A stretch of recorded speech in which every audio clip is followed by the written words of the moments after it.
ठीक है, सभी रंगों का तरंग दैर्ध्य एक जैसा नहीं होता है। ठीक है, सभी रंगों का तरंग दैर्ध्य क्या होता है, अलग अलग होता है।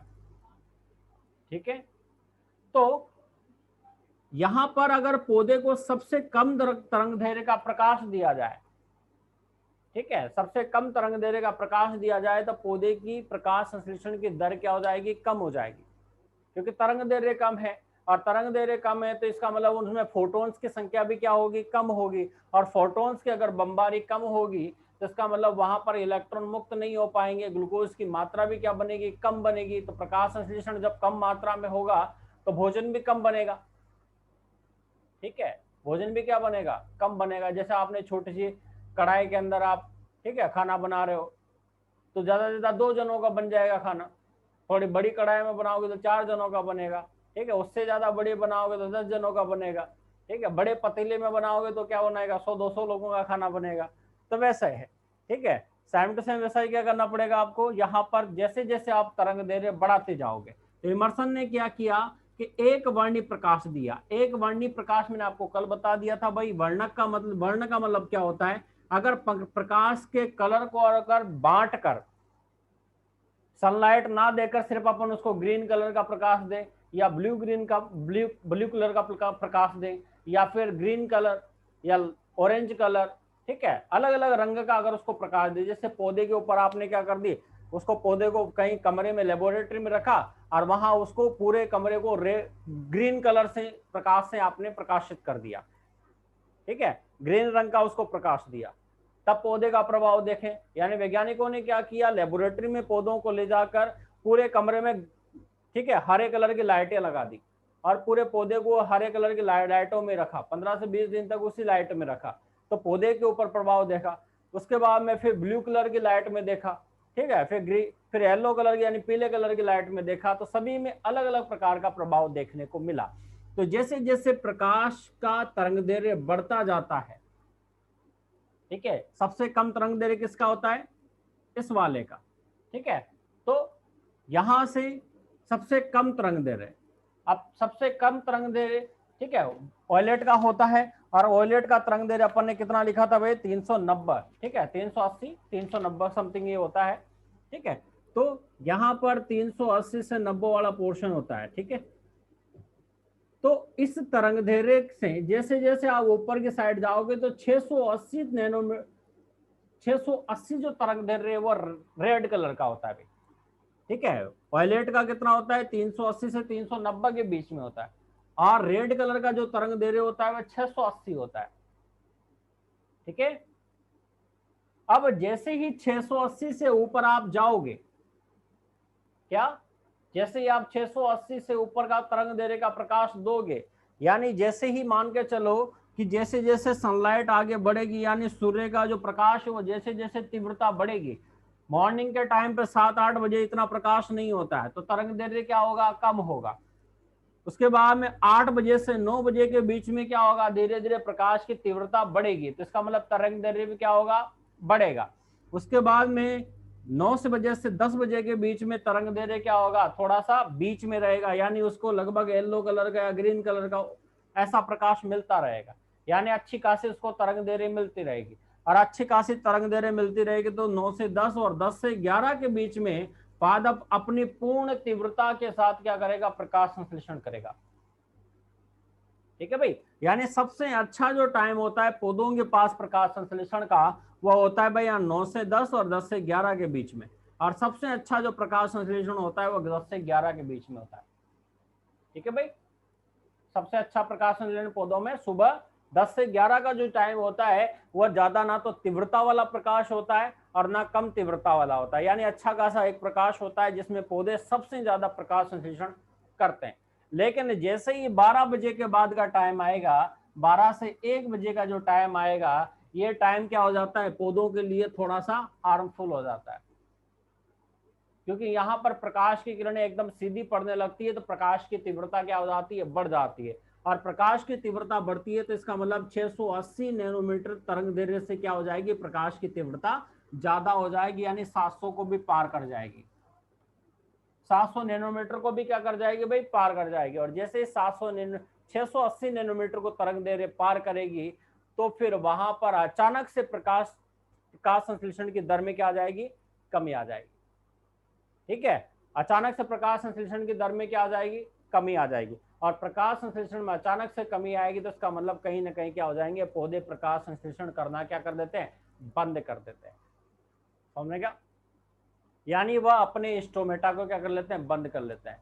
ठीक है, प्रकाश को तो नहीं रोक सकते, प्रकाश तो आएगा, लेकिन प्रकाश, ज्यादा प्रकाश आने की वजह से कहीं ना कहीं उनका वाष्पन होने लगता है। ठीक है, पत्तियों की जो कोशिकाएं हैं उनमें लगातार वाष्पन की क्रिया प्रारंभ हो जाती है। तो वाष्पन की क्रिया को रोकने के लिए, क्योंकि सारा पानी सूख जाएगा तो प्रकाश संश्लेषण का क्या मतलब है।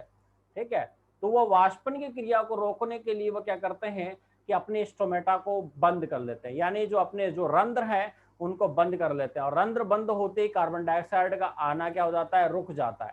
और कार्बन डाइऑक्साइड जब पादप को नहीं मिलेगी तो उसके बाद वह जल के साथ प्रकाश संश्लेषण की क्रिया के द्वारा ग्लूकोज नहीं बना पाएगा, यानी कार्बोहाइड्रेट नहीं जनरेट कर पाएगा। जिसका मतलब अभिक्रिया क्या हो जाएगी, रुक जाएगी।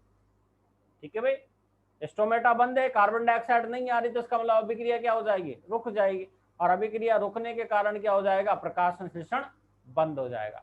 तो इसका मतलब रेड ड्रॉप प्रभाव के बाद में प्रकाश संश्लेषण क्या हो जाता है, बंद हो जाता है, या फिर पूर्ण रूप से शिथिल हो जाता है।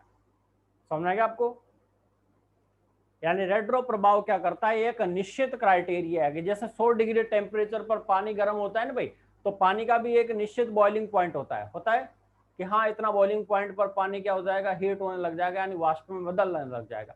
तो वैसे ही पादपों के प्रकाश संश्लेषण का बॉइलिंग पॉइंट क्या है, 680 नैनोमीटर।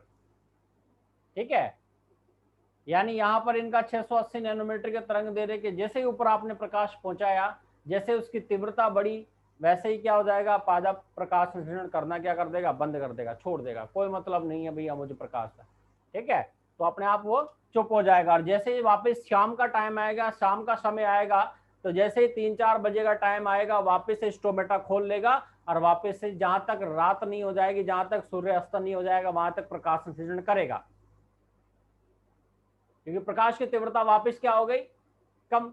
शाम को टाइम तीरा पर आते क्या हो जाती है, तीव्रता कम हो जाती है। कहते हैं भाई तीरा पहर को तब, ठीक है, टाइम आ गया।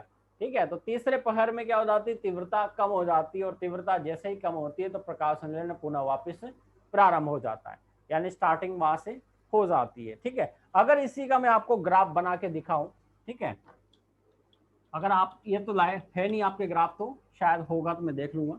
ठीक है, पर फिर भी मैं आपको ड्रॉ करके बताऊं, तो सबसे बढ़िया ग्राफ अगर मैं ड्रॉ करूं, ठीक है, तो यहां पर नीचे लिख देता हूं मैं तरंग दैर्ध्य। जैसे ही यहां पर मैंने जीरो जीरो लिखा, और यहां पर लिखा मैंने 380।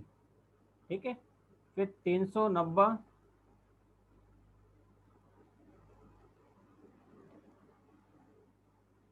ठीक है, फिर उसके बाद मैं 400 का लिख दूंगा, फिर 500, 580 का लिख दूंगा, 480, 580। ठीक है, और लास्ट में जाके मैं लिख दूंगा 680। ठीक है भाई, 380, 480, 580 और 680। ठीक है, ये वाला मैंने प्रकाश लिख दिया तरंग दैर्ध्य का नीचे। एक नॉर्मल डायग्राम में आपको समझाने की कोशिश कर रहा हूं। और यहां पर ये क्या है, प्रकाश संश्लेषण।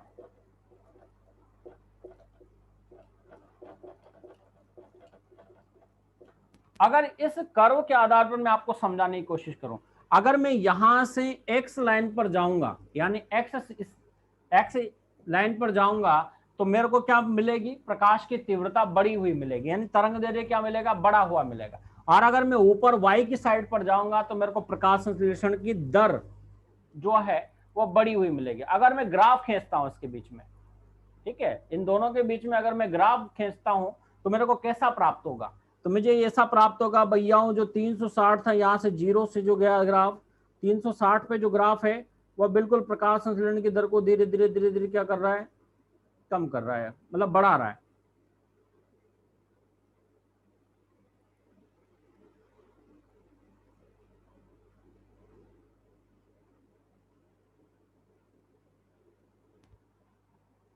ऐसा ग्राफ मिलेगा अपने को, ठीक है। कैसे मिलेगा देखना, ये सवेरे का टाइम है, इधर समझना, ये मॉर्निंग टाइम है, सुबह का टाइम है, अभी सूर्य उदय नहीं हुआ है अभी, ठीक है, अभी सूर्य उदय नहीं हुआ है। अब सूर्य उदय नहीं हुआ तो प्रकाश संश्लेषण की दर क्या हो गई, शून्य। प्रकाश संश्लेषण की दर क्या है, शून्य। और जैसे जैसे सूर्य उदय हुआ और मॉर्निंग टाइम आया तो धीरे धीरे प्रकाश उसको मिलने लगा, यानी 680 नैनोमीटर का प्रकाश उसको मिला। तो इसका मतलब थोड़ा बहुत प्रकाश उसने करना प्रारंभ किया। उसके बाद में 480 नैनोमीटर पर और ज्यादा उसने प्रकाश संश्लेषण किया। उसके बाद में 580 नैनोमीटर पर उसने और ज्यादा प्रकाश संश्लेषण किया। और जैसे ही 580 से ऊपर निकलेगा तो इसका मतलब वहां पर जो प्रकाश संश्लेषण की दर थी वो अचानक से क्या हो जाती है, बढ़ जाती है। और ये प्रकाश संश्लेषण की जो दर का जो टाइम है, ये कहीं ना कहीं यहां से लेकर यहां तक का जो टाइम है, ये भैया 10 से 12 के बीच का टाइम है। कितने बजे तक का, 10 बजे से 12 बजे के बीच का टाइम है। यानी 10 बजे से ही अचानक से गर्मी बढ़ जाती है। तो गर्मी बढ़ने के कारण क्या हो जाता है, प्रकाश संश्लेषण की दर भी अचानक से बढ़ जाती है। और बढ़ने के कारण एक निश्चित 12 बजे के तक ये क्या होती है, बढ़ती है। और जहां तक 680 नैनोमीटर तरंग दैर्घ्य पूरी नहीं होगी वहां तक ये प्रकाश संश्लेषण तीव्रता से आगे बढ़ता जाता है। और जैसे ही 680 नैनोमीटर से प्रकाश आगे पहुंचता है तो इसका मतलब फिर वहां प्रकाश संश्लेषण की दर में क्या आ जाती है, अचानक से कमी आ जाती है। ठीक है भाई, अचानक से क्या आ जाएगी, कमी आ जाएगी। तो आप इस ग्राफ के आधार पर भी ये चीज को समझ सकते हो। ठीक है भाई, कि किस प्रकार से प्रकाश संश्लेषण की तीव्रता में वृद्धि होती है, किस प्रकार से ये ड्रॉप होता है। तो दोनों चीजें मैं आपको समझा दी। आपके ग्राफ नहीं बना हुआ है इसमें, मैं तो समझाने के लिए आपको बता रहा था। ठीक है, आपको शायद समझ में भी आ गया होगा। और जिसको नहीं आया वो भैया कमेंट्स कर सकता है, बोल सकता है। आगे सभी के रेड ड्रॉप समझ में, हम भेज दो भाई अगर आ गया हो तो आपके, क्योंकि समझना जरूरी है। लिखना तो कभी भी कर लेंगे अपन, समझना मेन चीज है। क्योंकि ये क्या है, टॉपिक इंपॉर्टेंट है और ये क्वेश्चन एग्जामों में आता है, रेड ड्रॉप प्रभाव का काफी फेमस क्वेश्चन है। ठीक है, रेड ड्रॉप का तो लिखना, इसके आगे लिखना भी थोड़ा सा, और जिसका छूटा हुआ हो वो कंप्लीट कर लेना बाद में, या किसी से मांग लेना तो कर लेना। ठीक है भाई, तो पैराग्राफ चेंज करके अगला पॉइंट लिखना है इसी में, आगे कंटिन्यू में पैराग्राफ चेंज करके। जब पौधों को अधिक तरंग दैर्घ्य के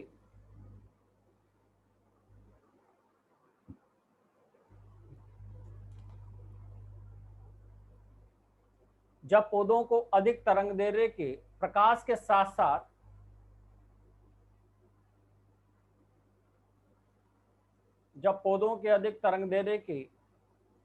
साथ साथ कम तरंग दैर्घ्य का प्रकाश भी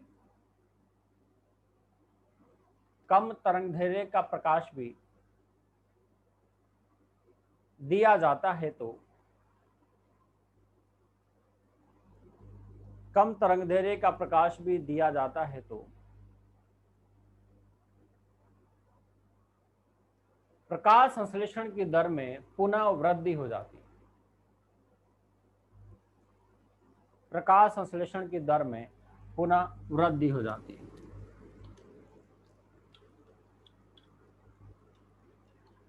ठीक है भाई, प्रकाश संश्लेषण की दर में क्या हो जाती है, पुनः वृद्धि हो जाती है।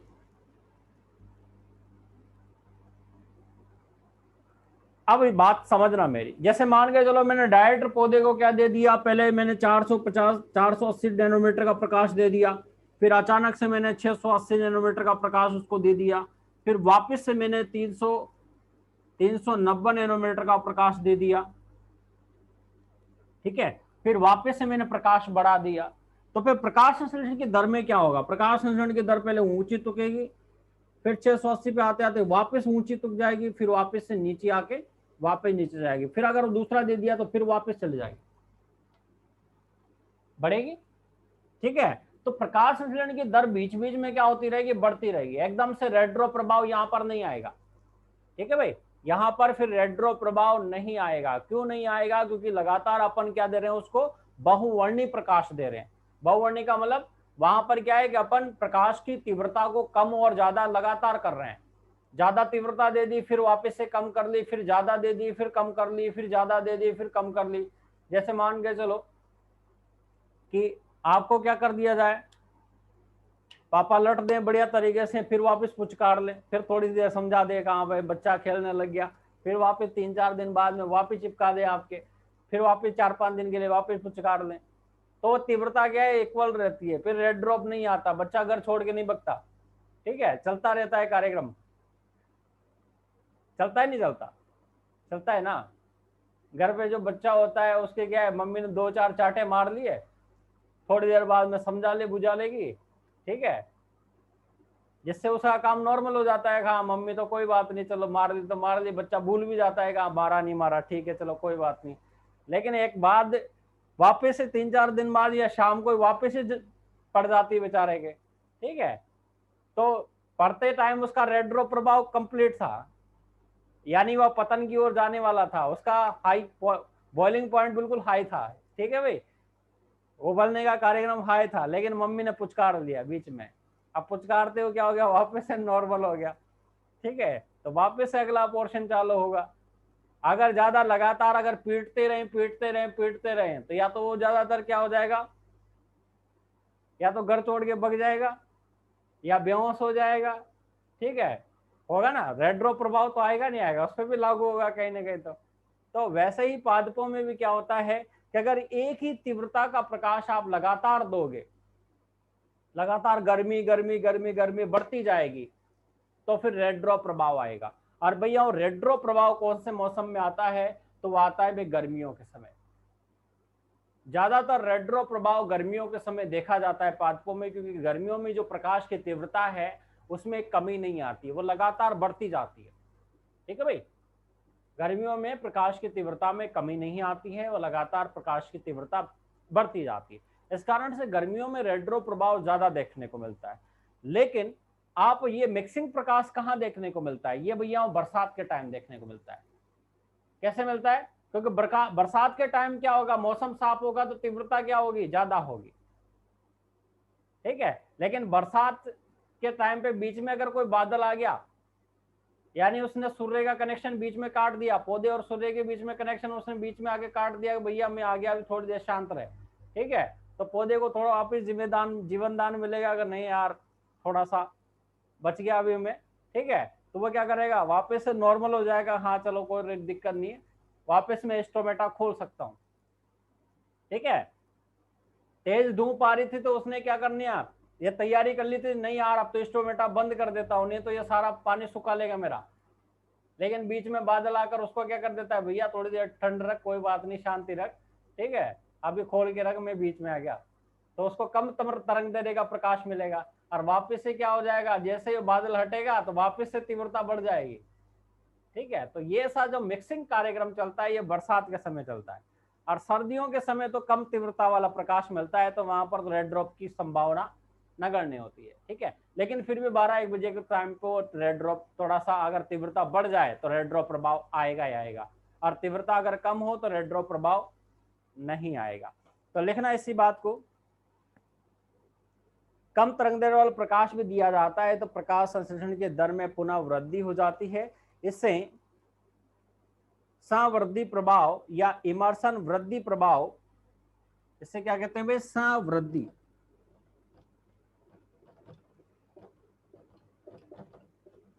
संवृद्धि प्रभाव या इमर्सन वृद्धि प्रभाव।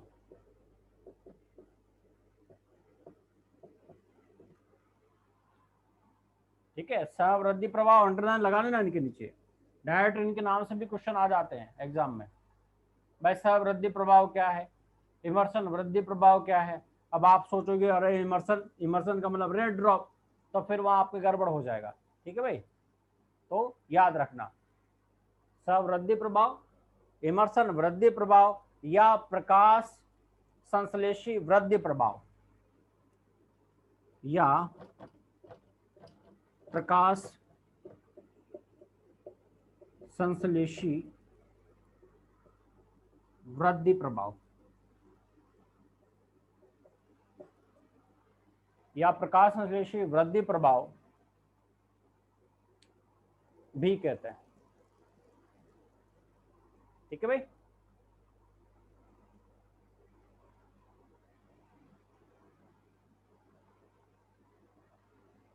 ठीक है, नीचे एक लाइन लिखना, इस प्रभाव का, एक नीचे लाइन लिखना भाई, इस प्रभाव का कारण क्लोरोफिल अणु का,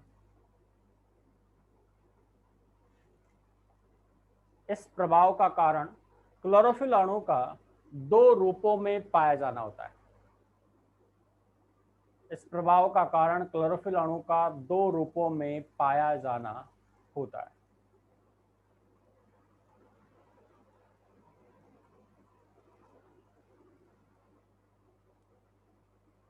ठीक है,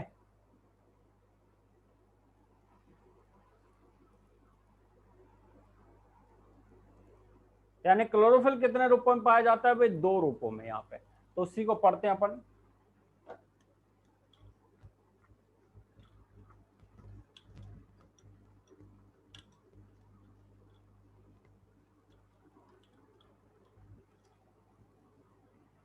ठीक है, दो रूपों में पाया जाना होता है। तो लिखना क्लोरोफिल का पहला रूप,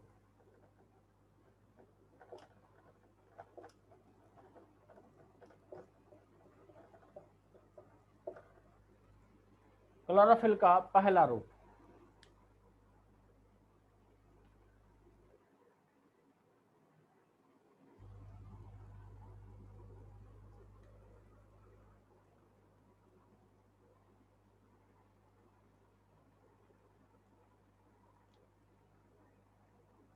ठीक है, तो जो पहला रूप है भाई, ये क्लोरोफिल के वह अणु होते हैं जो प्रकाश संश्लेषण की जो तीव्रता है, अधिकतम तीव्रता को ग्रहण करके ही सक्रिय होते हैं। ठीक है भाई, मैंने आपको बताया था पहले भी भाई, क्लोरोफिल के क्या होते हैं? बहुत सारे अणु होते हैं, और प्रत्येक अणु क्या करते हैं? एक अलग तरंग दैर्ध्य का प्रकाश एब्जॉर्ब करते हैं। ठीक है भाई, प्रत्येक अणु क्या करते हैं? एक अलग तरंग दैर्ध्य का प्रकाश को क्या करते हैं? ग्रहण करते हैं। तो ऐसे अणु जो 700 नैनोमीटर तरंग दैर्ध्य को क्या करते हैं? एब्जॉर्ब करते हैं। ठीक है, 700 नैनोमीटर तरंग दैर्ध्य को एब्जॉर्ब करते हैं, और 700 नैनोमीटर जहां तक उनको तरंग दैर्ध्य नहीं मिलती वहां तक वो सक्रिय भी नहीं होते। ठीक है भाई, जैसे किसी की डाइट ज्यादा होती है, कोई 7 रोटी खाकर ही संतुष्ट होता है, 2 रोटी से उसके काम नहीं चलता। ठीक है, और कोई 2 रोटी में भी संतुष्ट हो जाता है, हमारा तो पेट भर गया। ठीक है, तो वैसे ही यहाँ पोर्शन है। ठीक है, यानी ये अणु जो होते हैं ये मतलब 700 नैनोमीटर तक जहां तक तरंग दैर्ध्य नहीं हो जाएगा वहां तक ये सक्रिय ही नहीं होंगे। ठीक है, तो लिखना इसी बात को, यह 700 नैनोमीटर तरंग दैर्ध्य को पाकर, यह 700 नैनोमीटर तरंग दैर्ध्य को पाकर सक्रिय हो जाते हैं।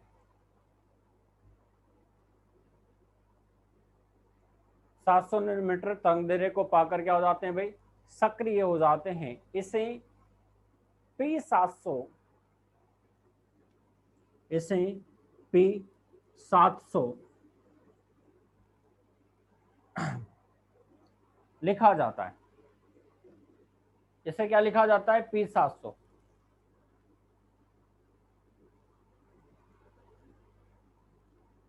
तथा इसे ही PS स्पष्ट,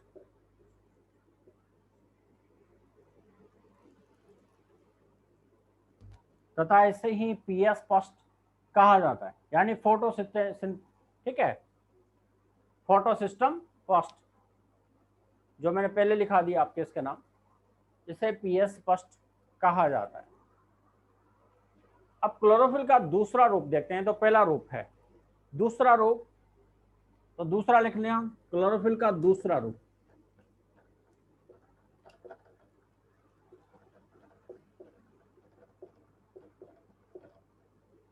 क्लोरोफिल का दूसरा रूप।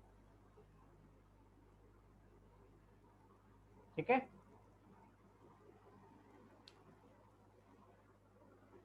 लिखना इसमें, यह 680 नैनोमीटर की तरंग दैर्ध्य को पाकर,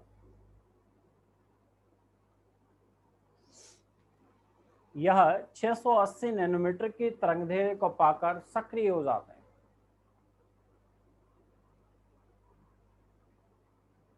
यह 680 नैनोमीटर की तरंगदैर्घ्य को पाकर सक्रिय हो जाते हैं। इसे P680 लिखा जाता है। इसे P680 लिखा जाता है। P680 लिखा जाता है तथा इसे PS सेकंड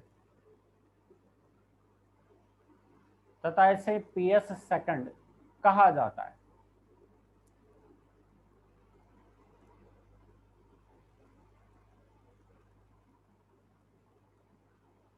ठीक है, तथा इसे क्या कहा जाता है? PS सेकंड कहा जाता है।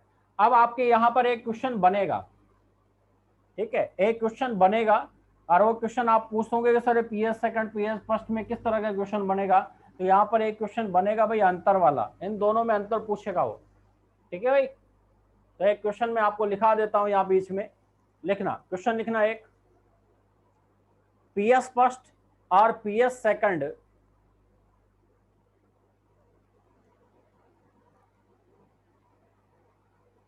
PS फर्स्ट और PS सेकंड में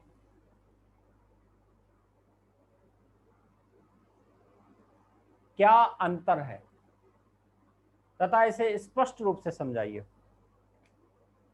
PS फर्स्ट और PS सेकंड में क्या अंतर है तथा इसे स्पष्ट रूप से समझाइए। ठीक है भाई, अब क्वेश्चन आपके ऐसा बन सकता है। ठीक है, अरे काफी बार क्वेश्चन ऐसा आया भी है, पुराने पेपरों में उठा के देख लेना, महाराजा की किताब आती है। ठीक है, ऐसा क्वेश्चन काफी आपको मिल जाएंगे।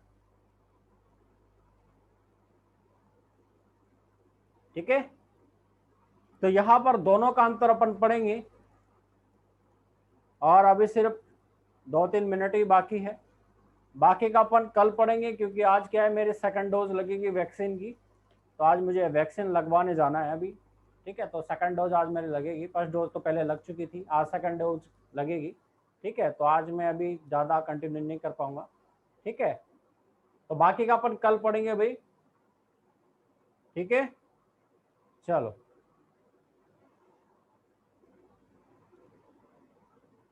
मिलते हैं भाई कल।